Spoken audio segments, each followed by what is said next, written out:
Hi, welcome to NDE TV. I'm Peggy Robinson. Today's guest is Brian Smith, and he has I would say more than amazing story, a journey, an amazing journey that he has been on.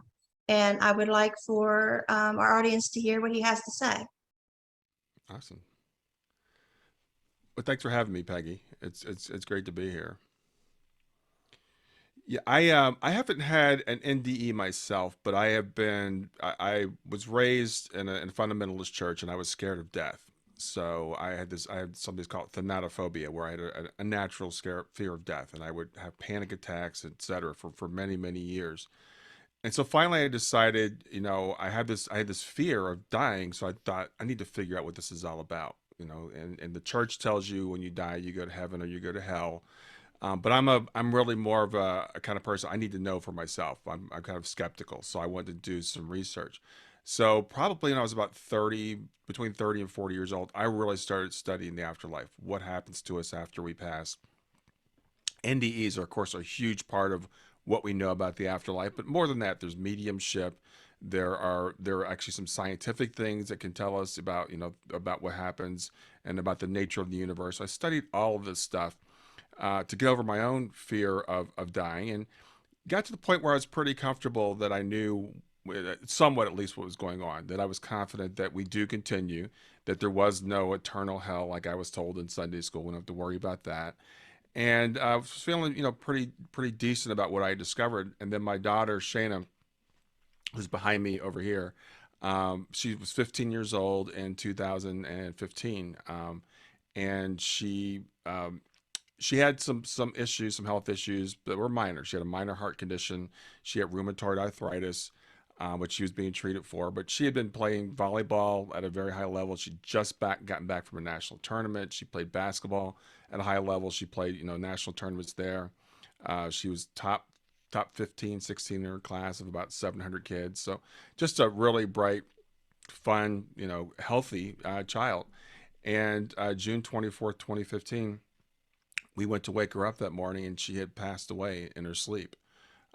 So this, of course, I had a good feel. The good thing is I knew that she was okay. I have every confidence she was okay from everything that I had studied. But, living without your 15-year-old daughter when it happens that suddenly that way was just like, I didn't think I was going to be able to make it. So this is where things really get interesting in terms of, a lot of people, when they have NDEs, they'll come back and they'll tell us everything's okay. There's like two things they tell us. It's all about love and everything's okay. And when we're in this world, a lot of times we're like, we don't believe either one of those things. But my It daughter, doesn't tell after, you what to do with loss, though, does it? no, it doesn't tell you what to do with loss. But what happened is, all right. So someone said you need to reach out to this guy named Mark Ireland. Mark Ireland had a son who had passed away, and he's written a couple of books, and so I think he might be able to help you.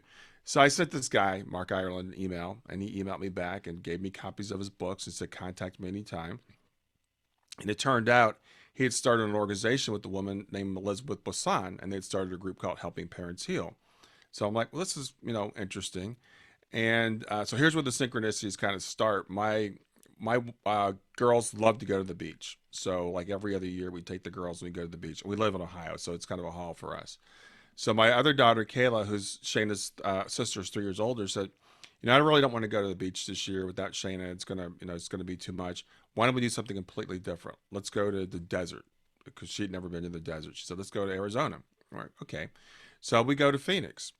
And we get to Phoenix, and then we find out Elizabeth Bosan actually lives in Phoenix, the founder of Helping Parents Heal. So we met with Elizabeth, and she tells us about the organization. I'm like, yeah, it's something I'd like to be part of. So my wife and I started a chapter here. And again, it just goes on and on and on. The people that I started meeting, I met a guy named Mark Pitstick and started working on the Soul Phone. And that was kind of through the Helping Parents Heal organization. So fast forward about 4 years, 2 years ago, I was like, I've been part of Helping Parents Heal for 4 years. I was working with a lot of parents. I'd done all this studying about the afterlife and near-death experiences and mediumship, etc.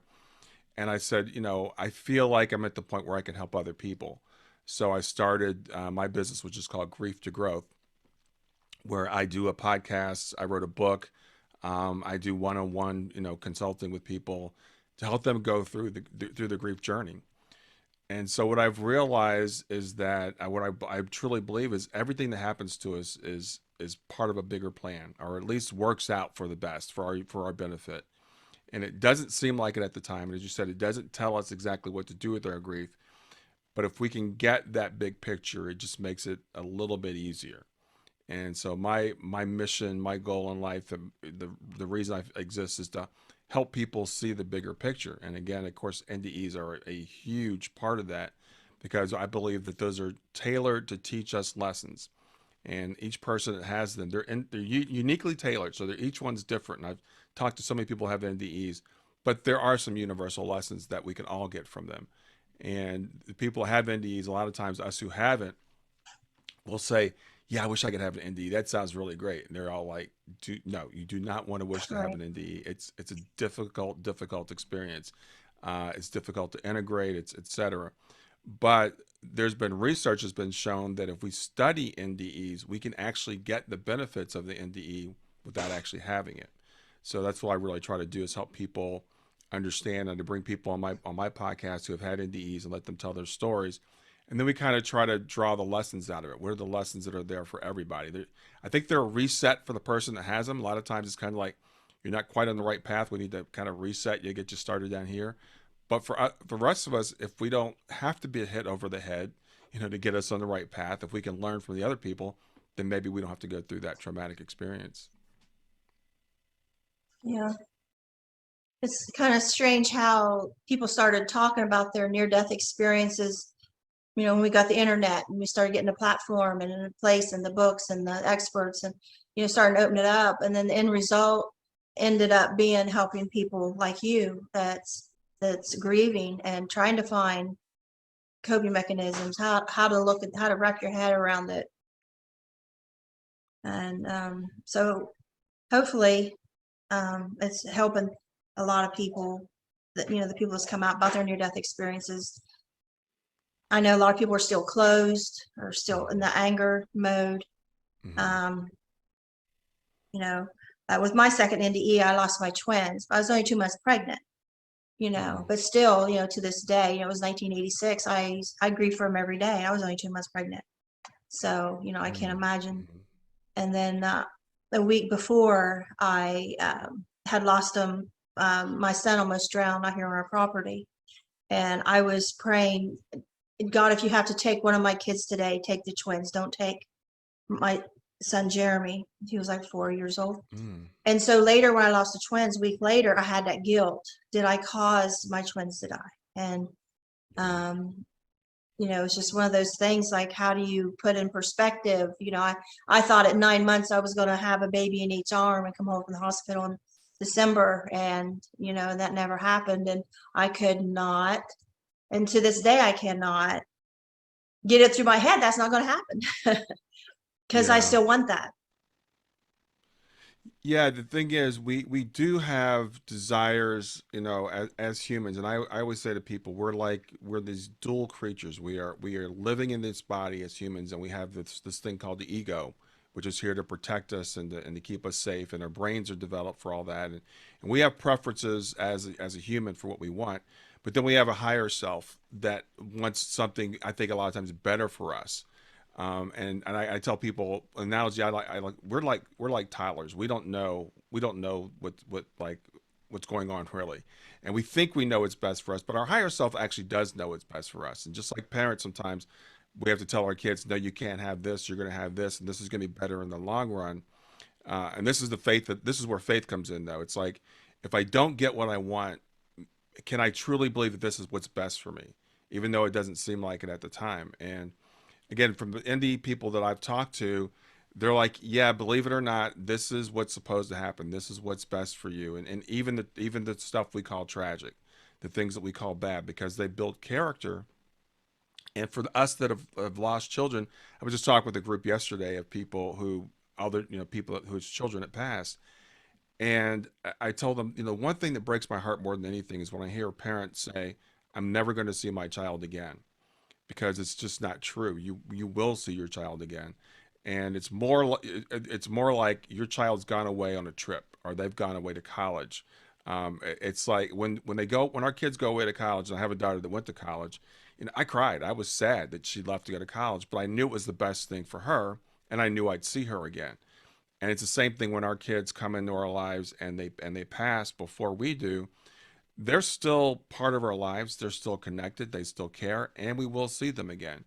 So we have to just kind of figure out, how do I get through this short time between, right? The time between when they pass and when I pass and I see them again. When my oldest son turned 18, as soon as he graduated, he went off to the Army. And it just killed me. I wasn't ready to let go. And I never wanted any of my kids in the military. And my husband, he thinks, you're supposed to be patriotic and, why would you feel? I was like, you have daughters, Yeah. And so I was just so scared about him going to the military. And then he did his 3 years, and then 9/11 happened like a few months later, and he re-enlisted. He Mm-hmm. didn't tell me until he was at the airport getting ready to board the plane. And he ended up getting injured in Afghanistan. And he's fine, but I was sure when he went the second time that he would be one of those that didn't come home. And the triangle boxes that has the folded flags in them, if I saw one of those at a store, I'd run the other direction. It's like I was scared to death that I was going to get one of those and not my son. And my heart just breaks for all the parents that, their child didn't come home. And Mm-hmm. so it's strange how something traumatic happens, and the end result can be that you have the biggest compassion for people in those situations where otherwise you would have never been able to understand what they're going through. Yeah, yeah, absolutely true. And the thing is, after Shayna passed, we have another daughter, and you start to worry about your other daughter because, again, I was talking to these parents yesterday, and we were talking about that worst case scenario that always plays out in your head. And I've heard a lot of parents say, well, since the worst thing did happen, you can go one of two ways, actually more than two ways, but you could say, well, since the worst thing did happen, then I know it could happen again. Or some people say, well, the worst thing's already happened, so it probably won't happen again. But the reality is, we just never really know. And so, as parents, we feel like we have a sense of control. My daughter was, like I said, she was 15. She had just been in Florida. She passed on a Wednesday. She got back from Florida on Saturday. So when she and my wife were down there on this trip, I'm sitting here at home, and I'm like, I'll be glad when Shayna gets home and she's safe in her bed and she's not flying. So she flew, she lands at the airport, and you think they're safe, and then they pass away in your own house in their own bed, and you realize that you don't have the control that you think you do, and that we could all go literally anytime, anywhere, which can drive you crazy or give you a real sense of relief because you just let go and you realize, I can't control it. My child joined the military. They're either going to come home or they're not, and but I can't control that. And as humans, one of the lessons of being a human is learning to let go, and learning that we only have a certain amount of power while we're in these bodies. We chose to be limited to have this experience, and we still want to control everything, but we just have to realize that we can't. One of my best interviews, most touching interviews I did with NDE, we did it at a park in West Virginia, and I put it on my Memories Dying video. There's 3 NDErs, and he's the last one on there. Mm-hmm. And he's just a regular guy, West Virginia. And his daughter was born, and I forget the name of the disease. She wasn't supposed to live but a few days. She ended up living to 18 years old and passed away. She was always in a wheelchair and couldn't talk or anything. Mm-hmm. And he went to the hospital, and I think it was gallbladder surgery. Something went wrong, and he had his NDE. And he saw her running and playing and run up and said, "Daddy, I love you." Mm-hmm. And the guy just weeps. And Mm-hmm. I'm sitting there just bawling with him. I can just picture what he's telling me, what he Mm-hmm. saw and the magnitude that had on his life. And, if something like that doesn't give people hope, I don't know what does. Like your story, Yeah, everything you're doing, since your daughter passed, trying to help other people. Yeah, and the thing is, I've realized, I spoke with a woman on my podcast recently. Her name is Alba Man, and her daughter only lived a few hours, but she had an NDE slash shared death experience with her daughter. So she actually saw her daughter. It was interesting. Her daughter was instead a newborn, but she saw her daughter sitting by her bedside in a chair as like a 20-year-old. And this, the lesson there is we don't have any age when we're on the other side. So she sees her daughter, and her daughter teaches her all these lessons. But the point I wanted to make about this today is like we would say, well, it's tragic. Your daughter never, she barely even drew a breath, and some people would say, well, what kind of an impact can someone have if they only live for a few hours? What's the point of coming in this world living for a few hours? But Alba says this experience changed her life, and she believes her daughter chose to come and to do this what we call one little thing that changed so many people's lives. It sent ripples across the universe. Um, so we can't judge, a life, the length of a life. My daughter, as I said, was 15, and we want to say, well, it's tragic when someone's life quote gets cut short. But people that have had NDEs are like, no, there is no afterlife. There is no here and there. It's all here, and our we continue. So that idea that, and it happened to me after Shayna passed, because she was about 3 weeks from being 15 and a half. And in Ohio, which we both live in Ohio, you could start driving at 15 and a half. And she was so excited about getting her temps. So I'm thinking, she never got to drive. And she was supposed to have her first date was going to be the next night, the day that she passed. And you might want to think, well, she's not going to get the date. She's not going to get to have a wedding. We think of all the things that we think they're missing, where it's exactly the opposite. It's like they're having the great time. They are okay. They are fine. They're back home where we're all that's our permanent residence, and we're still here, going through the day to day slog of this life. So I tell people we're going to grieve. Obviously, we're going to grieve when our kids pass, but grieve for yourself. Don't grieve for them, because they're not missing anything. It's they're having their day at the beach, and we're still here working. A couple years ago, my husband and I were working on the pipeline in Ohio and in a downtown area. Mm-hmm. And I got real close with this 23-year-old young man. He was different than normal pipeline type. He wasn't that rough, cussing. And he was just so sweet. And he had a buddy he always hung out with, and his buddy was real sweet. And didn't really get any, big conversations with him Mm-hmm. until later on. He saw me and walked, while my husband was doing something, he walked over to me and he started telling me his personal problems he was having. He was in a car wreck and he left the scene and he had to go to court and he was worried, and people were telling him his life was over, his life was ruined. And so I talked him into getting an attorney. And so the story went on, and he got the attorney. He was so happy this last day I talked to him. Oh, the attorney, he just went to court and everything's fine. And he was so happy. And then at quitting time, I noticed he looked real depressed and down again. Mm-hmm. And got a call the next day. He had killed himself that night. He shot himself at midnight. And there we are on the job, and we're told this. Mm-hmm. And like, we're supposed to go back to work. Like, where are we standing out here? And I just felt instinctively, I told my husband, I says, I want to go back to the other side of town where he was so happy just the morning before, telling me everything was going to be fine now. I said, I just want to go there. And I just want to stay in that spot. And I just remember him happy. And Mm-hmm. so we went there, and the guys got talking. Of course, everybody's talking about what happened and trying to get more information. And so I'm standing there alone where we had stood the day before, and all of a sudden I saw him. And he's just hovered a little bit above me, and he's smiling. And he went, I messed up. Oh wow. Just like that, happy. I messed up. Yeah. Just Yeah. like, and I was able to share that with his uncle and then later with his mother. I didn't want to share with his mother for like a year. We became friends and stuff on Facebook. But it was that big Mm-hmm. smile that on his face. Mm-hmm. I messed up. Just like, any small thing. Yeah, and that's a really encouraging message, for again. we attach a stigma to suicide, and a lot of times parents of children that have taken their lives, the parent feels guilty. I should have known what was happening.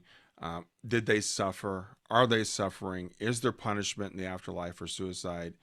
And I tell people, I'm like, I never want to encourage anyone to take their life, because I think we're here for a reason. I don't think that's the reason we're here. But on the other hand, it's kind of like, oops, it's not as big of a deal as we think it is, here, because we have multiple chances to do this. We are here for a reason. If we mess up, we're probably going to come back and do it over again. We're probably going to go through the same lessons that we feel like we skipped out on. So you might as well stay here and get it while you're here. So I don't encourage people to do that. But on the other hand, if you know someone that's taken their life, they're okay. They're still met with love. They're met with, if they need healing, they're met with healing. I know a medium, and I have several friends who are mediums, and she's a mutual friend whose son took his life, and she said he kind of went to like a boot camp. It's kind of like on the other side. It's like, okay, this is for kids that have done this and need to kind of get their act together a little bit. So there might be some sort of remedial thing, but there's certainly no punishment, and there's certainly no shame in saying, yeah, this place is tough, and we need to acknowledge it. The earth, and this is another lesson I've heard from NDEs, is like, this is like one of the toughest, if not the toughest places you can come. I mean, and we come here because we want to experience this duality, this good and bad, this evil and love and fear and all those things. We want to experience those emotions. So while we're here, let's not run away from them. Let's feel them, because that's what we came here to do. But also, always keep in the back of your mind, it's kind of like a game. It's kind of like a dream. It's a simulation. When we wake up on the other side, it's kind of like, it's like in The Wizard of Oz, when she wakes up and she's back in her bed. It's like you've been in your bed the whole time, and it's kind of what it's like when we're here. Yeah. The guy I was talking about, his name's Mitchell, and yesterday was the Mhm. second anniversary of his death. And Mhm. his mother lives in Lima, Ohio, where we were working. What would I tell her, like to watch your podcast, or what could I tell her as far as like what you offer? Yeah, well, watching my podcast, it's really great. I was on with a group of people yesterday, and my podcast is still really small, and I enjoy doing it. And these people were like, "Oh, we've been watching you for a couple years," and I've heard people tell me, when I go to bed at night and I can't sleep, I put your podcast on. So a lot of people find it really comforting, because I think it's funny. I tell people you can get hooked on the NDE stories, and I am. I listen to other podcasts that have NDEs on them. I bring those people on as guests, because the lessons are just so great. And so for parents, it's one thing for me to say this, but it really needs to be taken from your head into your heart, to where you truly believe it and you truly make it part of your existence, and that requires repetition. So that requires, I tell people, grief is like a college course. You've got to study, you've got to do your homework, you've got to do exercises. It's work. But if you do the work, you can transform your grief into actually growth. That's why I call it grief to growth. So what I tell parents is like, don't just we worry too much. We take things way too seriously, and that's what I've been told from a lot of people. We take these lives way too seriously. We worry about what's going to happen in the next life. I was This mother yesterday. She said to me, was taking questions after I spoke, and she said, "What do you think about reincarnation?" And then she said, "Because it really troubles me." And I said, "Well, tell me that. Tell me about that. Why does reincarnation trouble you?" And I've heard so many parents say this: "What if I get there and he's gone? I get to heaven and they tell me he's reincarnated." And I always kind of make a little joke out of that. It's like you get there and they say, "I'm here for Shayna." "Oh, you just missed her. She just went to Earth. She'll be back in 70 years." And that's a lot of parents' worst nightmare, because they're like, I want to just follow them now because I know they're there. And what if I get there and they're not there? And I said, well, first of all, let's break this down. I said, first, I don't think that we fully, like, we're like, it's not a one-to-one thing. It's like Brian goes to heaven, then Brian comes back and Brian's this. I think it's more complicated. We're like, when we go back, we're kind of what I call an oversoul, and we send a small part of ourselves back to have these different experiences, and then we share them. So we're actually here and there at the same time. So in a sense, I'm with Shayna right now. I'm just not conscious of it. I said, first of all, that's what I believe. I said, secondly, let's say worst case, the time is linear there, which it's not. Everybody that's had NDE tells us it's not linear. But if you get there and it's going to be 70 years, there's going to be so much that you're going to have to do. And the way time's experienced there is really different than it is here. And one of the couples on the call, their son had passed, and they said they got a message. It was somehow through the TV or something, but he had been gone 6 months. He had passed for 6 months. He said for him, it was like 4 minutes. So there's time there is not the same as it is here. So what I was telling this parent, I said, just don't worry. You know, we get so worried about what's going to happen at the next level. And people will talk about levels of heaven, right? So there's third, fourth, and fifth. And what if I get there and I only go to the third level? My loved one's on the fifth level, right? I'm not going to be able to see them. And so we create all these scenarios in our head that are just worst case. And same thing with people, suicides. You know, people will say, well, did he suffer? And again, most NDEers say we don't suffer. Or if we do choose to stay in the body, it's a choice. I interviewed a woman that was in a car accident, and right before the accident, she came out of her body and watched it all from above. And she's like, I knew that I had a choice. I could stay and experience the death of my body, or I could just leave. And so we don't suffer as much as people imagine. Even people in hospitals, you know, we look at them and they're on the ventilator, and you know they're struggling for breath and they're moaning in pain. And again, I've been told so many times that's just their body. Their spirit's already gone. So don't worry about their spirit suffering. So everything I've ever heard has all been good news, you know. And I tell people, just, you know, I know as parents we hold on to that. You know, with my daughter, it's like, you know, was she in pain? Was she scared? You know, and I've been told by several mediums, like, no, she said that these ladies met her, the angels met her. I know she's with her grandfather. That's been confirmed by several different mediums. So, and I've talked to a lot of, you know, they don't like die alone. People say, oh, he was alone when he died. And my friend Jake says, no one's ever alone when you die. He said, you weren't alone when you were born. Dying is the same way. There's always somebody there to meet you. You can't die alone. I had gotten in an argument with one of my sister-in-laws, and we had never been in an argument before. We were really close. She had did something, a few things that weren't my version Christian, and she, you know, professed to be a Christian. And I Mm-hmm. got onto her about those things, confronted her, and then a couple of days later, got a call. She died of a heart attack. Mm. And I was sitting at her funeral feeling so guilty, and I'm praying to her, talking to her, like, I'm so sorry, you know. And all of a sudden I see her, and she comes up through the middle of the aisles of the seats, and she turns and looks at me and smiles, just like, don't worry about it. Like, do I look worried? You know, and she's so Mm-hmm. happy. And she went Mm-hmm. on ahead, and her kids were sitting up ahead on the right and the front row. And she whispered, I seen her bend over and whisper something in her son's ear. But before she got there, once she looked at me and smiled, and I just kind of laughed. I felt more lighthearted now. So I seen how happy Mm-hmm. she was. And so I kind of made a sarcastic joke. And I said, hey, I don't like these songs they're singing at the funeral. I said, why don't you tell them to sing, you know, Amazing Grace or something nice? I don't want to hear Mm-hmm. these songs. And just laughed. And she went on ahead, and I thought, I'm thinking she's not listening to me because she's going on ahead, and she whispered something in her son's ear. And I thought, if he stands up and starts saying Amazing Grace, I'm going to fall off my chair. And I swear to God, he stood up and he says, this wasn't planned. I just feel mom's telling me this. And they got up and they sang Amazing Grace. Oh, wow. Wow. True story. And there again, I didn't want to tell him that, because in the grieving process, I'm afraid somebody might commit suicide to go back. If I let them know how real it is that they're there, that they might want to go there too. So there again, let's like with Mitchell's mom, you know, I waited like a year before I told her that I saw Mitchell smiling. And Yeah. so there again, I waited about a year before I told Jesse, which is my nephew.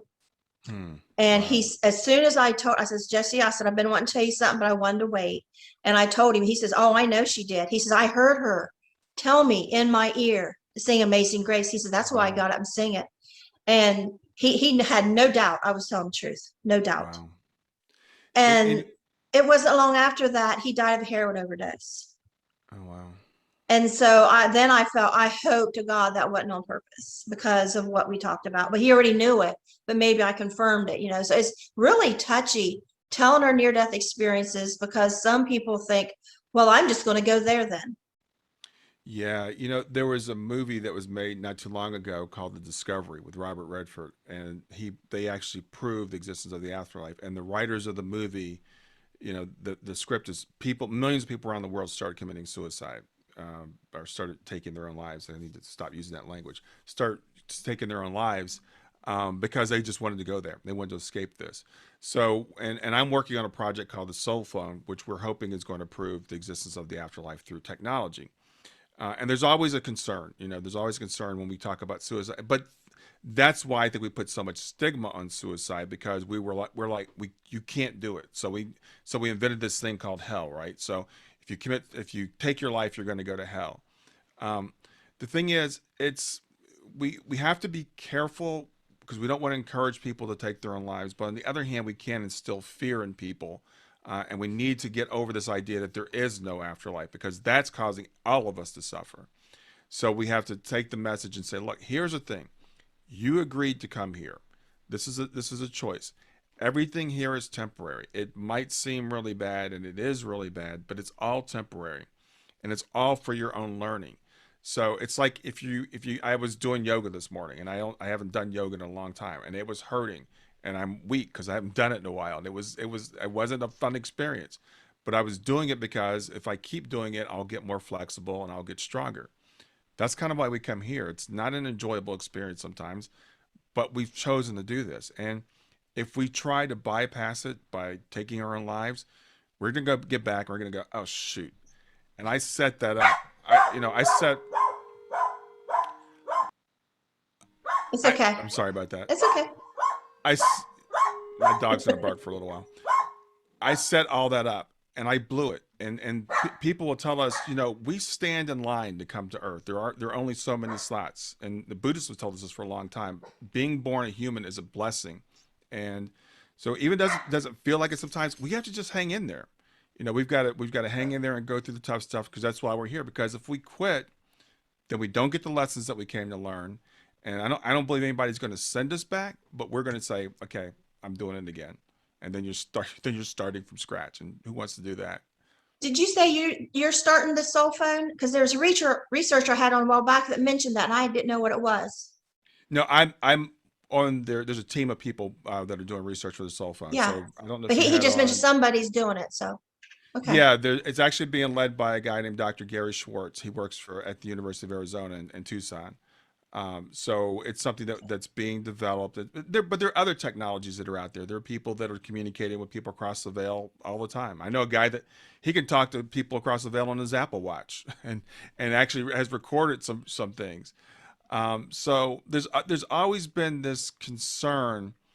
If we prove the existence of the afterlife, will people just decide they're going to go there? And there might be some people that do, and I don't want to make light of that, but I find, like I said, the biggest problem in the world right now is people don't know who they are. They don't know that they're loved. They don't know that it's all about love. They don't know that we're all connected. They don't know that there's a purpose to life. They've been told you are an accident. The universe, there was this big explosion, this big bang. Randomly, particles bounced around. Randomly, the earth was formed. Randomly, life sprang forth. And randomly, life developed consciousness. And your consciousness is just an illusion. It's not even a real thing. You just think that you're conscious. And that brings people great sadness. That makes us feel separated. That makes us feel alone. That makes us feel lost. And if you believe that you're going to live for 70 years and then you didn't exist before and you won't exist after, then what difference does any of it make? It's a zero-sum game. And that can encourage people to just say, well, why would I go through this? I'm just gonna check out. I'd rather, and when people do take their own lives, I've discovered also, it's usually that it's not that they don't want to live anymore. They just want the pain to stop. It's whatever pains they're going through. They just want it to stop, and that's what they'll tell us when they come back from the other side. It's like, oh, I didn't really mean to do that. I have a friend whose daughter took her life, and she told the meeting, it's just like it was just in the moment. I didn't realize it was a permanent thing. And especially teenagers, because their brains are not quite formed to the point where they can make rational decisions. So I guess I'm saying all this, we have to be responsible with our words. We have to be careful with our words. And I'm very, very, I tell people, if you're feeling suicidal, call the 800, suicide line. do not take your own life. I think it's a mistake. I don't think it's something you want to do. But on the other hand, I don't want to put shame on people that have taken their own lives, or their families, or for their families to think that they're suffering because they did take their own lives. And because, again, that just causes guilt and shame, and that's not good for anybody. I think what's hard for parents when, to lose a child would be, we, from the moment you find out you're pregnant, you know, you're trying to be careful. You're trying to, eat right, rest, all these things. And then they're born, and, all the worrying and up at night. And we do everything we can to, house proof, kid proof everything in our house. And Mm-hmm. we take all these steps. And then when they're gone, I mean, it seems to me like I can understand, we feel like somehow we didn't do our job. I failed in the loss of my twins because my ex forced me to get my tubes tied when I was 20 because I had 2 C-sections. Any more kids. The doctor said you can't have any more than 2 C-sections. But I found a doctor that said, "Oh no, you don't have to do that." And my ex was like, "No, so you don't want more kids. You don't want to be married, really." And so I felt like if I didn't do it, he would take the kids and divorce me and etc. And so I had no choice. When I was 25, I found out I could have it reversed. He said every woman has 5% chance pregnancy, or everyone has 5% chance to a pregnancy. This surgery will give you another 5. Well, now they found out it's a lot bigger than that. So that's what I died. I was dual pregnancy. So it was my fault. My twins died. And when I was on the other side, I finally come to terms with that. At first, I was like, no, I got to get back and raise my kids. Then I come to terms with, it was my fault I died. It was my fault my twins died. It's my fault my sons are going to be raised without their mother. And you had said something earlier on about fear that your child won't be there in heaven when you go. And that was my final fear in heaven, was once I accepted I wasn't going back, so I was told it was my time. Then the main fear that come in now was, oh my gosh, what if my sons are so angry that they lost their mother at such a young age that they hate God and they never come here? Because I was thinking, okay, I guess I have to stay. I accept my responsibility and I'll see my sons again someday. And then, whoa, what if they're so angry that they're never here? I never see them again. I couldn't accept that. And then I was pleading in front of Jesus, who else will teach them about you? And then I was back in the wheelchair. And so, yeah, I mean, to lose a child, and then people talk about, oh, I want an NDE. That sounds like such fun. And I tell them, do you realize I lost 2 children in that NDE? If I could change that NDE and have my babies, they would be adult women now, probably kids of their own. I'd do it in a heartbeat. Yeah. But the NDE and my love of those children has kept me coming on and doing these shows and talking about my NDE and expressing my grief. And if that hadn't happened, if I hadn't had the dual pregnancy and everything went fine, I would not be who I am today. Yeah, when I hear people use the word fault, it makes me kind of I'm taken back a little bit. I think we've been told, someone's judging us, and we're sinners, and things are our fault or not our fault. But as I said, I go back to everything works out the way it's supposed to. I interviewed a woman on my podcast, and her father was literally a pedophile. He's in prison for pedophilia, and he abused her, during her whole childhood. And she said, even that, I believe, was part of my plan. I wouldn't be the person I am today if that hadn't happened. And then when I interviewed Alba, I just mentioned earlier, whose daughter Aurelia passed in a few hours. You were talking about your twins. That was her purpose. Her purpose was only to be here for a few hours. Some children they're never born. They come in. I've heard of people that said they actually, when the soul joins the body in the womb, which is somewhere around 3 months probably, and it's back and forth, some people just they change their mind. They're like, I'm not coming in. And they'll force the body they'll actually kill the body, and the mother will have a miscarriage.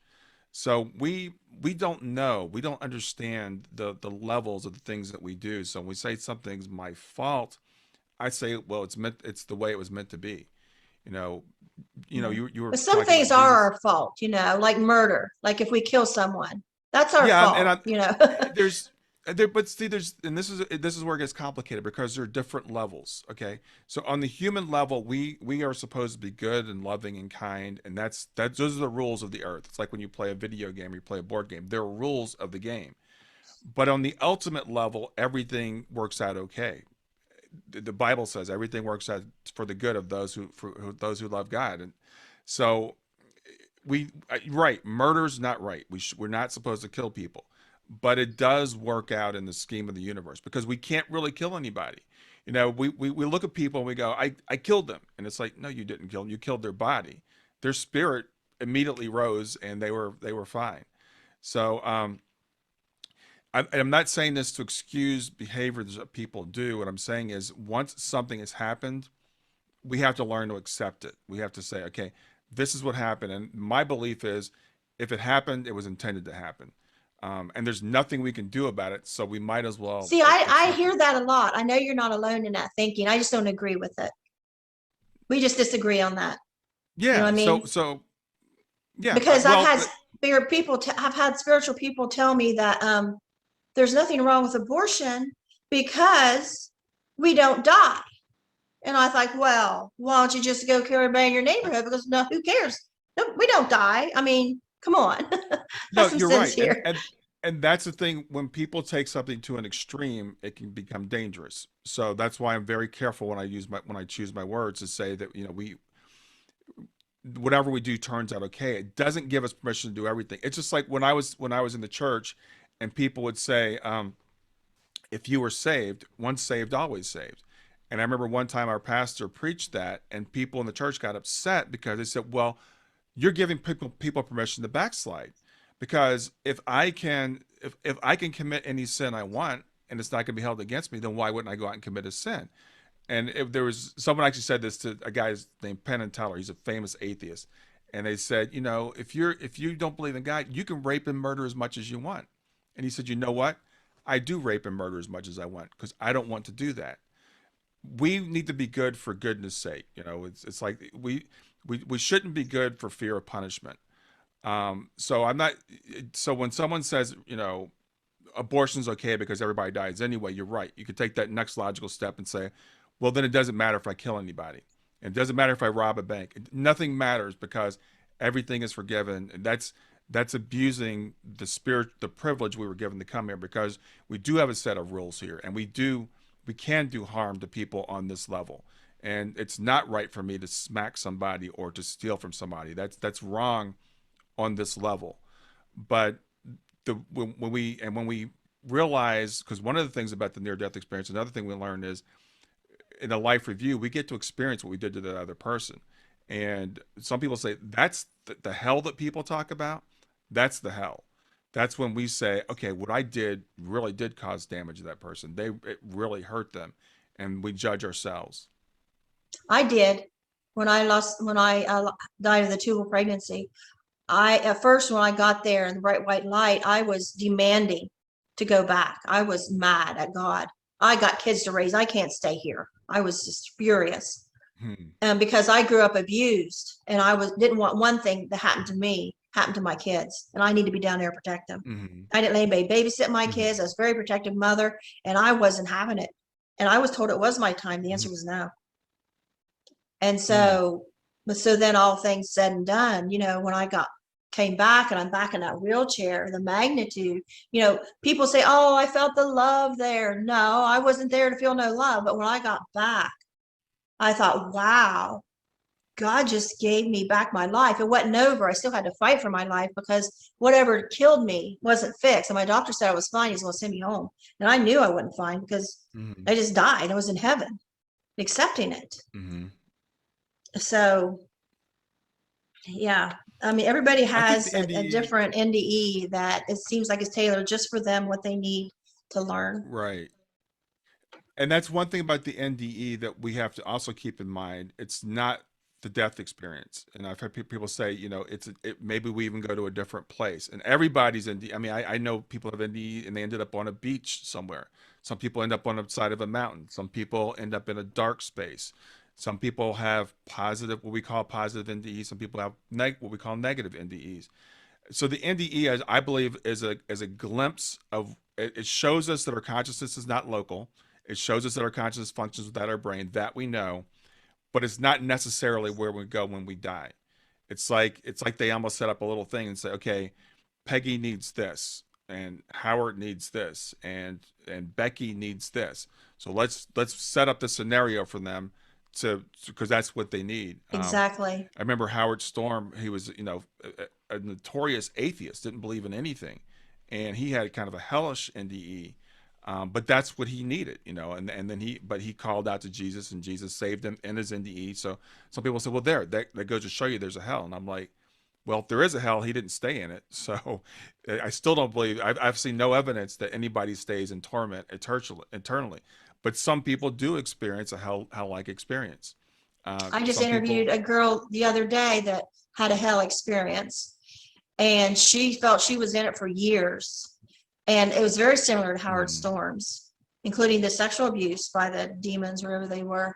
And then a part comes, she's all of a sudden just seemed really dark. And she asked what was going on. Something changed. And she said they told her, oh, it's Christmas on earth. And this is the worst time in hell. And so she started singing Christmas songs. And demons told her, stop, don't do that. And she just kept doing it. And that's when she was rescued out of hell. hmm Yeah. So, Yeah, I've heard of experiences like that. So like I said, I think we all have what we need to have. And so, back to the blame and guilt and stuff like that. It's we all have to come to our own conclusions when it comes to that. And I think, it's interesting because, again, people that are a lot of times that are in faith will say to, like, atheists, for example, well, you can't have any morality because you don't believe in God. And then atheists will look at you and say, well, is the only reason you're being good because you believe in hell? And hopefully we can rise to a level beyond that as human beings and evolve and say, I want to be good because it's the right thing to do.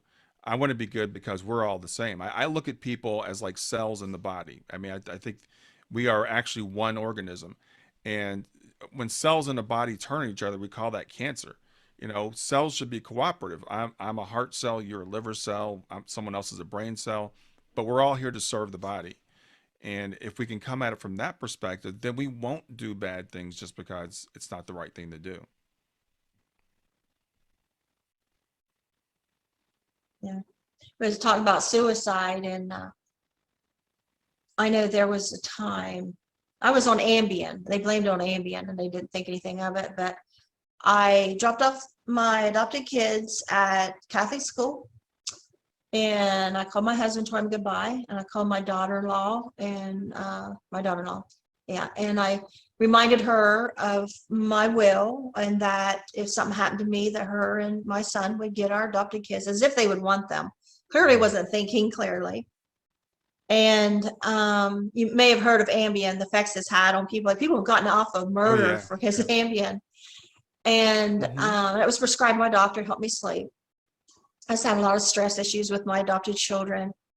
And so I had called them too. And then I drove from the Catholic school down to the bank where my daughter-in-law worked, and left my big, long 15-passenger van there for her to get my kids after school. And didn't tell her I was leaving it there, but I figured they'll figure it out.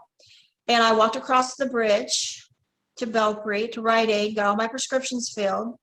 And I walked to my childhood home, which maybe 5 miles, 7 miles or so, that I had recently bought as an old shack, and we were tearing it down. And I sat there with my coffee and started taking my prescriptions, scratched a little note on the receipt of the prescriptions. And the whole time I was walking there, I was praying to God, like, I'm just at the end of my road. It's exactly the way it felt. I was at the end of my road. I couldn't go any hmm further. And this was it for me. And I hmm knew Jesus was there waiting for me I had a lot of miscarriages after I lost the twins, and failed IVF. And I knew I was going to go be with all my babies in heaven, and Jesus was waiting on me, and Jesus understood. And that's what I was doing. I was at the end of my road. And I wasn't sad or upset. Of course, like I say, I had the Ambien. And so I just sat down there and, ended up at the hospital. Well, my brother found me and knocked me out cold. It's a whole nother story. But I had recently come out about him sexually abusing me as a child, and my mother babied him and left me alone. And I think that had something to do with all this too. Deep down, I wasn't facing. And he happened to be the one and knew they were looking for me. And he went there and saw me, and I ran from him, and he knocked me out cold. And I didn't know it for a couple of weeks. But anyway, I understand people get to that point, and it's such a temporary feeling. If you know, people just realize this is a temporary feeling, that it'll pass. Take a nap, talk to a friend, get a good meal, get a good night's sleep, you know, something. 'Cause it'll pass. Yeah. Yeah, and it usually does. And so yeah, it's suicide is a difficult subject, and not everything we're talking about here is a pretty difficult subject, right? It's hard being human. Um, so like I said, my overall message is everything. I think everything's going to be, okay. And um, again, there are just different levels of what's okay and what's not okay. And I was doing a meditation yesterday, and I loved it because it was talking about, at one level, our spirit is always calm and collected and peaceful, but our human part of us goes through all these different emotions. And another analogy is like, okay, that's like the sky, and our emotions are like the weather. So like you said, the weather will change, but the sky behind it stays the same. And we both live in Ohio. It's cold and it's gray and it's rainy right now. And I was out walking yesterday, and I just got this image. It's like, it feels gray and cold and rainy here, but right above those clouds, the sun is shining. If you've ever been in an airplane and you've taken off on an overcast day, you're like, the day's overcast, because that, from your perspective, the day is overcast.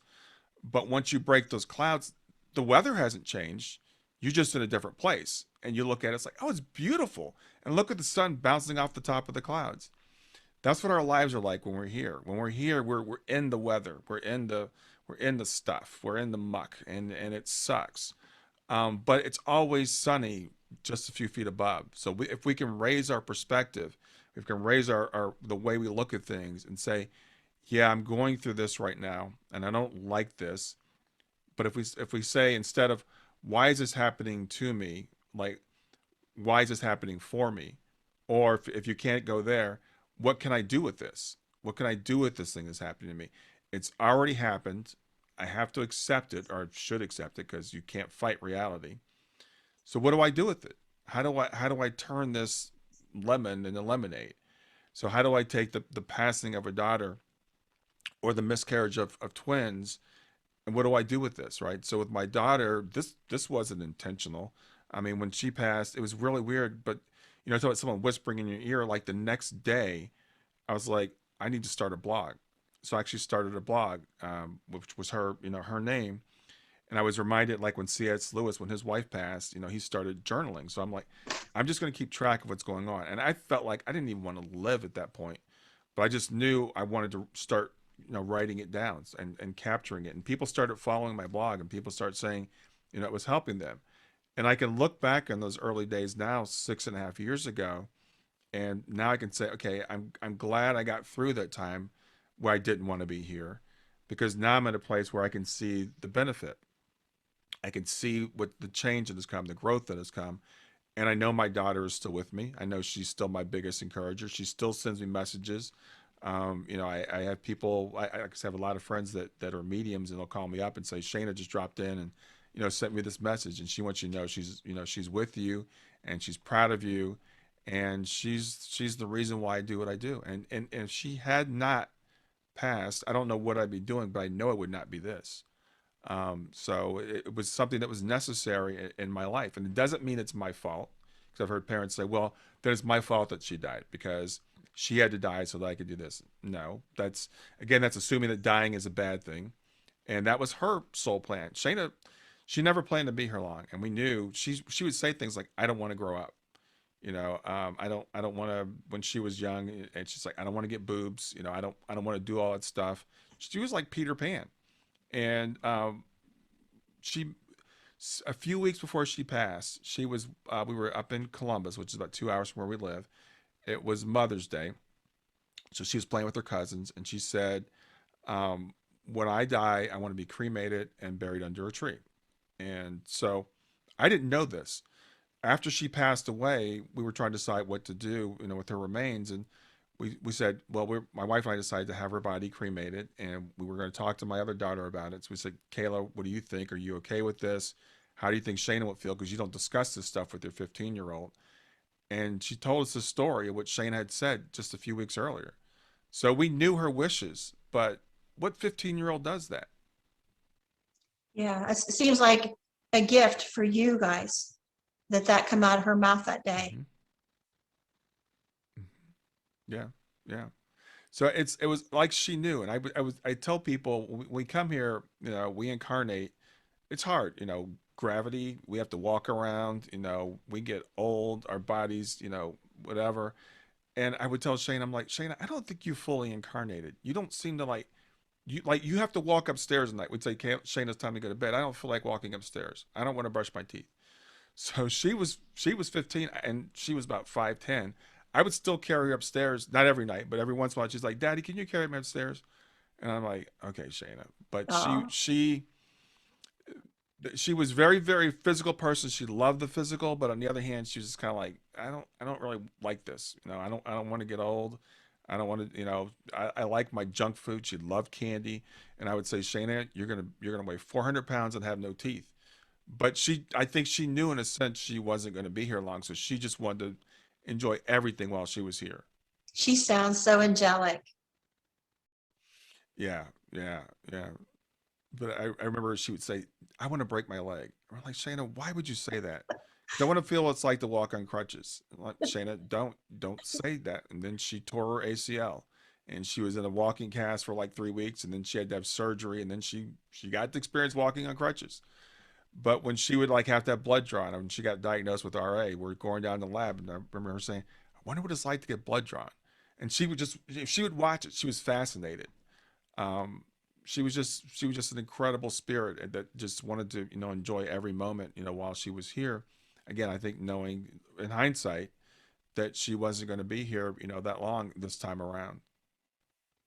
Well, she's so blessed to have such a loving father. My dad never liked me. So whenever I hear this, the dad's love for their child, I'm just, wow, what she was so lucky that the people like me see that, a lot of people just probably take for granted their dads gush over them, but she's so Hmm. fortunate.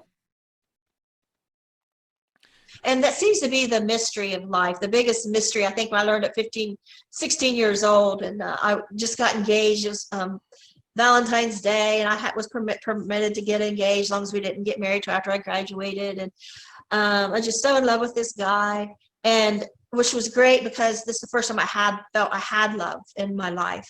Hmm. And my alcoholic stepdad went in, showed him the ring, and he made us break up and never see each other again. And so I was suicidal back at 15. And it just seems like I learned then at 16, I guess, and to hear you talk and others people about their loss it seems to be the biggest question I've had in life is, why is love a double-edged sword? Why is there no justice? It feels like the more you love, the more you're hurt.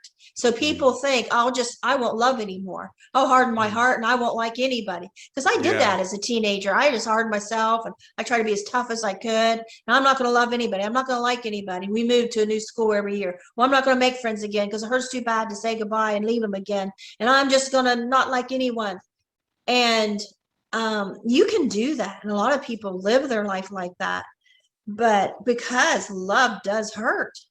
And Yeah. when you have loss, whether it's, loss of a child, a spouse, or, you know, um, a marriage, Yeah. and it's like, why? If I hadn't loved so much, this wouldn't hurt so much. And it just seems like to be the biggest question in the world that I've personally had.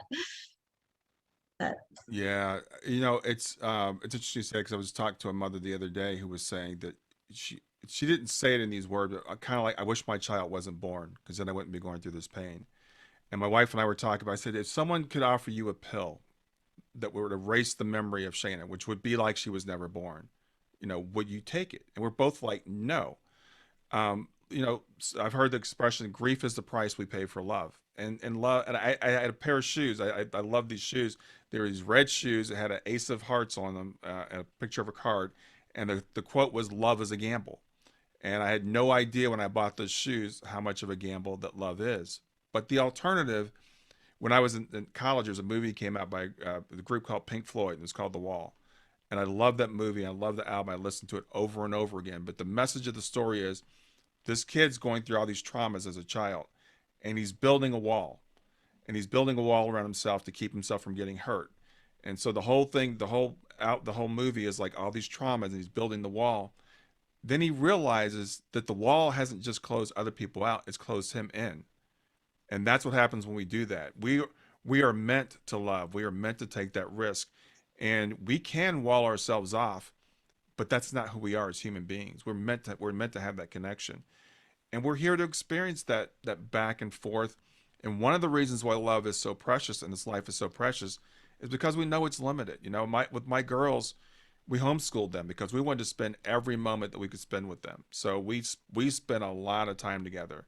Um, and but you know, even if your child doesn't die, they still grow up. You know, I still look at pictures of my daughter Kayla was here yesterday. Kayla's 20, she'll be 25 soon. And I look at her and I still mourn the little girl I don't have anymore. You know, she's not Right. 3 anymore. She doesn't live in my house anymore. Right. That's just part of this life. Everything here is temporary. Everything Yeah. changes. That hurts too. And that's one of the reasons why it does, but I have those memories. And you know, and I walk down the street sometimes and I'm like, because when I moved in this neighborhood, we were the young couple. We were the young couple. We had one child, and now we're the old people. And I look at the people next door, and they've got 2 little kids, and I'm like, man, we've switched places, and I can get jealous, right? They've got little kids. I love having little kids. I wish but I'm like, but you know what? I had my time. I had that, and now I have the memories, and this is where I'm supposed to be now. And then, you know, one day I'll be a little bit older, and then one day I won't be here anymore. One day you'll get that's just, grandchildren. yeah, yeah. So that's, that's the nature of life. That's what we signed up for. We signed up for a temporary experience, and we can neither, we have to take it seriously, but we can't cling to things, and we tend to want to. I don't want this to change. I want to hold on to this. I'm going to keep it just the way it is now. And I remember when the girls were little, we took a trip to Disney World, and I tell people all the time, it's like, if I could freeze them at 7 and 10 years old, I would freeze time, and we would Yeah. never move beyond that. Yeah. I would love to have that time back. And when I dream about Shayna, she's usually about 8 or 9 years old. She's always younger in my dreams because that's the way. For me, that was kind of like the ideal time. But that's not the way life is. You know, life is meant to, things come, things go, things change. And then when we'll have our time when we go back, that we'll have what we want. You know, we'll have that time when there'll be no more tears, there'll be no more goodbyes. But that's not here. My husband and I drove through town a couple nights ago, and it's trick or treat. I seen the kids and the parents, and I just brought back memories of my little boys. And then when we had our adopted kids, and like, oh, I miss that so much. Like, where did that time go? And as you're talking, I was thinking about something somebody asked me the other day. He said, if you have to be blind, would you rather be blind at birth or later in life? And immediately I said, at birth. And he said, me Mm-hmm. too. I thought about that later, and I thought, wait a minute, I want to change my answer. Mm-hmm. Because if you were blind at birth, you know, you think, oh, I'm gonna be blind at birth because I don't want to miss it later. I would be so traumatic, like at my age, to all of a sudden be blind, because I would know what it was like to see. I wouldn't be accustomed to it. But then I thought, no, Mm-hmm. I would have never seen everything that I've seen the last 60 Mm-hmm. years. So, Right. and that's kind of like love. You know, would you rather Mm-hmm. not have it at all or have it and lose it? Because if you never Right. had it all, you never had any of that. Any of those precious, wonderful times that you did have, you'd never had. Exactly. Yeah, exactly. And like I said, grief is the price we pay for love, you know. So because I had that, then I have the deep grief. But again, it's just a matter of how I look at it. I'm grateful for the time I have, you know. When Shayna first passed, looking at pictures of Shayna would bring me sadness. Now they bring me joy. You know, that's why she's in my background, you know, because it's funny because this background, it used to have a different picture there, and Someone one day was like, is that your daughter in the picture? And I'm like, no, but I just heard Shayna say to me, you need to put me in the picture. So she's still with me constantly, and I still remember. No one will take those memories that I have of the times I had with my girls, and no one will ever take that love from me. And I will see her again, So this is what to me is kind of like the in between time. And this is a time where, but it's not just time to kill, it's time to use, to grow. I was talking with the mother yesterday. Her son passed in September, and she's a phenomenal person. I mean, just amazing. Had spiritual experiences her whole life, and when her son passed, she's like, okay, now I need to get moving. He wanted me to do this, he wanted me to do this, he wanted me to do this, and she said, I want to work with you as a life coach because I want to help you. I want you to help me get these things done. And I'm like, only a month after your son has passed, he's been a catalyst. His passing has been a catalyst for her to say, time for me to get moving. Because when we come here, like I said, I think we have a plan, and we have little things built in along the way that says if you're not on plan, then this is going to happen. You're going to have an NDE. Someone's going to pass in your life. You're going to have a traumatic accident. Something's going to happen to remind you that this was not your plan, because we get caught up in the routine. We get caught up in the mundane. We forget the reason why we came here. I think for people like you and I, this is the reason why we're here. Some of us came here to help raise other people up, help raise their consciousness, because they're sleepwalking. I look at it like they're walking around, they don't have any idea what's going on. And some of us are like, okay, it's time to wake up. It's time to remember who you are. We're behind the veil, but you're too far behind the veil. Let's take off the blinders a little bit. Yeah. I think about all the time I wasted trying to fit into a mold that I was never meant to fit into. Mm-hmm. Like even work on the pipeline. Well, I just did that, it's good money and made my husband happy. And, what am I going to do after the kids are grown? I don't want to sit here by myself in this empty house, but it wasn't me. And I finally made a decision. I'm not doing that. I want to do this. It makes no money. But I love doing it. And the older you get, it seems like the more you realize life is short.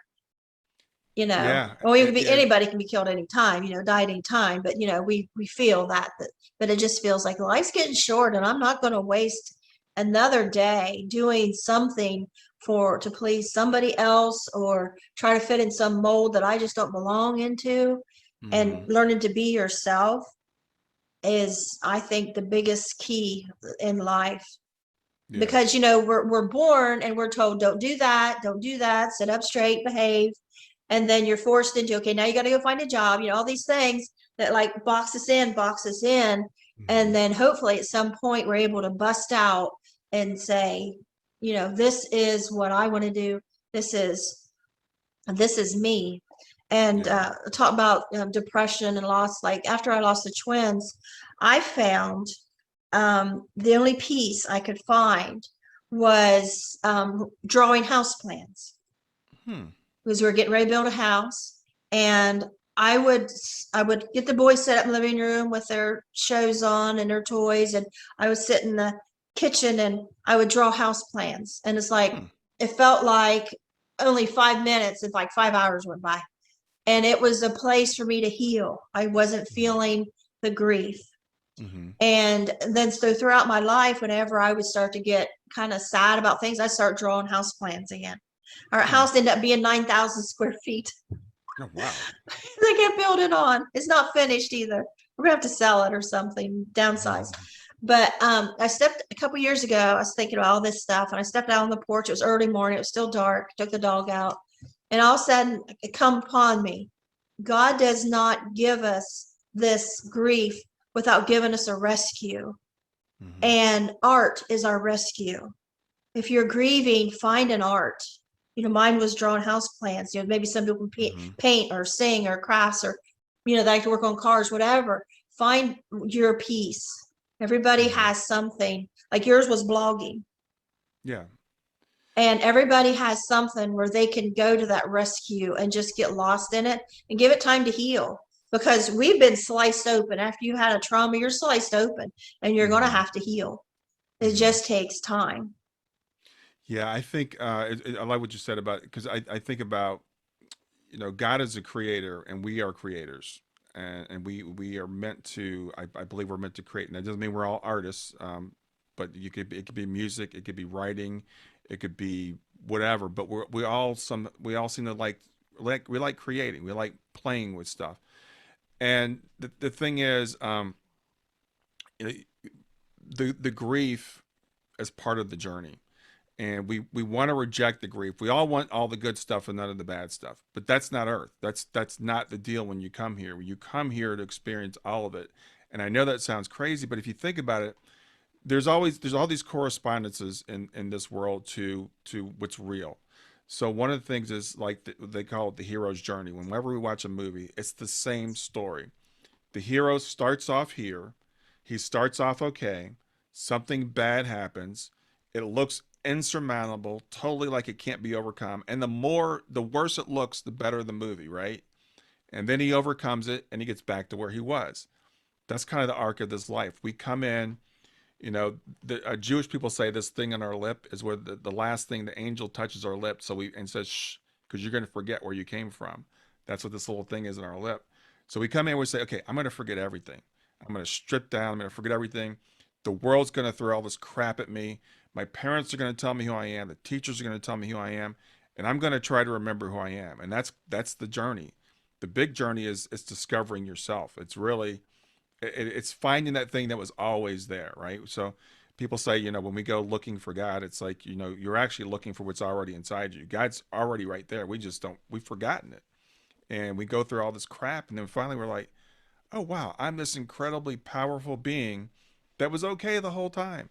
And I just went on this little trip that was and that wasn't that fun. That's what we'll say when we get back. It's like, wow, that one was a wild ride. And some of us, a lot of people I work with have chosen some really wild rides, and they'll say, why is this happening to me? And I'm like, because you're the strong one. You're the one that chose to go through this crazy crap because you knew it would help you grow and you knew it would help other people grow.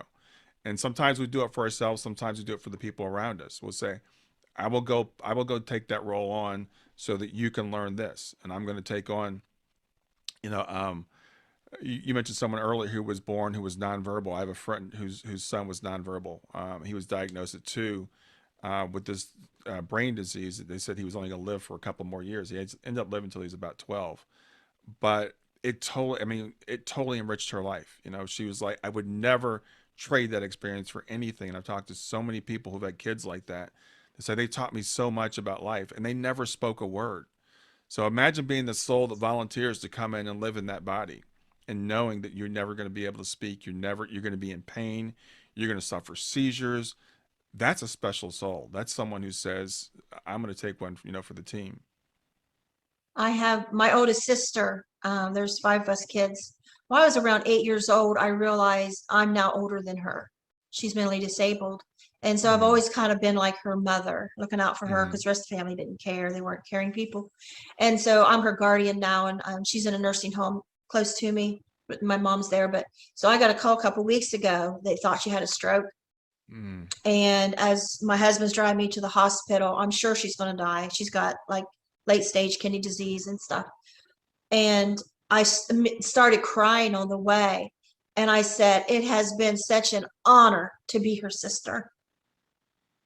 And Yeah. people don't Yeah. realize, they look at her and they think the things people think and judgment. And Mm-hmm. they don't see her. She's angelic and Yeah. she's childlike Yeah. and she stays that way. And they read Yeah. her list of diagnoses, like schizophrenia is on there and different things. And they assume so much from that medical report that they don't see her, and have to fight with the people in the hospital every time to get them to see she is a different case. She's Mm-hmm. not psychotic. She's not this, that. But it just surprised me. What I felt in that moment was it was such an honor. Like, I thanked God for having her being just the way she is, because Mm-hmm. her Mm-hmm. disability has enriched my life. And she doesn't know that she's different than everyone else. She's not Right. like, oh, I wish I could do this like you. No, she don't understand life like that. And Mm-hmm. but I was just like in awe of her, and thanking God for her being exactly who she is and the part she's had in my life to make me who I am. Yeah. Yeah, and and sometimes I'll hear people say, well, if there is a God and God is good, why did He create the earth with so much suffering and stuff? And I'm like, well, because if there was never any lack, we first of all we wouldn't appreciate what we have, but it also gives us an opportunity. It gives us an opportunity to serve. It gives us an opportunity to be a caretaker. So and being a caretaker is an honor, and again, it's part of that creative thing. It's part of who we are as people. So for us to be a caretaker, there has to be someone that needs to be taken care of. So someone has to step in and play that role. Someone has to say, I'm gonna sacrifice this life so that you can be my caretaker. And it's great, when you get to see that big picture, like you're seeing now, the honor that we have when that happens. And like I said, I've talked to parents that have had kids that are quote mentally disabled, and they're like they're the best people ever. They're I'm thinking of my friend Penny now, and she always talks about her brother John, and like you can't think of John without smiling because he's just always laughing and dancing. He's I don't know, in his 40s or 50s, I think, but he's what we would call childlike. But it's great to be childlike. It's great to not have cares, to not worry about what people think. He makes inappropriate comments all the time, but it's with the innocence of a child. I had such a special moment that I keep dear in my heart with my sister. About 2 years ago, she was in the hospital and she is scared to death of needles. And if I cover her eyes or play some music, it's not that she feels it, she sees it coming and she's scared of it. And we Mm-hmm. are having a heck of a time. And there was like 5 people in the room. We were holding her down, trying to calm her. I'm playing the music, nothing's working. And before I knew it, there's 5 medical personnel and me singing to my sister. The whole room, we're all Oh. together singing this Mm-hmm. Conway Twitty song to my sister. And it was a beautiful moment that we Mm-hmm. all did this to comfort her. And it was Yeah. just like, this is like heavenly. I don't know if Yeah. they do this every day, but I'm really I was in awe of everything we did to help this disabled person Yeah. that so And many that's what we're people here to might look down experience. at. Yeah, that's what we're here to experience. I think we're here to experience, helping each other and to learn that love. And that moment is like, again, you've had ND, I haven't, but when people do their life reviews, people will say, I expected it to be the big stuff, but it was the little stuff that was the most impressive to me and to my guides that were, kind of walking me through it, because that's what we're here for. We're here to make those connections. We're here to help each other. We're here to have those moments, that love, and but on the other side of that is there's a lot of pain in this world also. So it's a matter of, how do I focus on the good stuff? How do I get through the bad stuff? I tell people all the time, I'm a glass half empty kind of person. That's my nature. That's most of our natures. I think it's built in. But if we focus on, there's always something good. There's always something. This morning, I like to walk every day, and I hate days when it's raining because I can't take my walk. So I couldn't take my walk this morning, but I did yoga this morning. So I was like, I was able to. I'm like, I've got this thing. I got a class on my Apple TV, so I did yoga this morning. I slept in a little bit since I didn't take my walk. So I can look at it and say, well, I missed my walk. It sucks that it's raining. Or I can say, well, instead I got to do something different and I got to sleep in a little bit. And so we can choose which one we're going to focus on. Yeah. Yeah. Well, it has been so nice. I bet you didn't think we could talk so long, did you? Oh yeah, well, I could talk about this stuff all day. I just get really excited about it. But I appreciate you having me. It's been great getting to know you.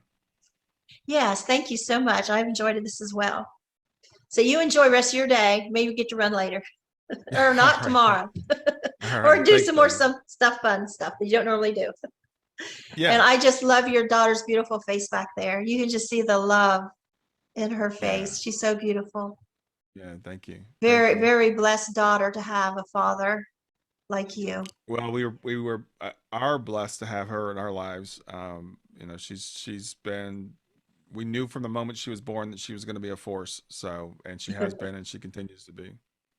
Okay. All right. Thank you All so right, Peggy. much. Have a good day.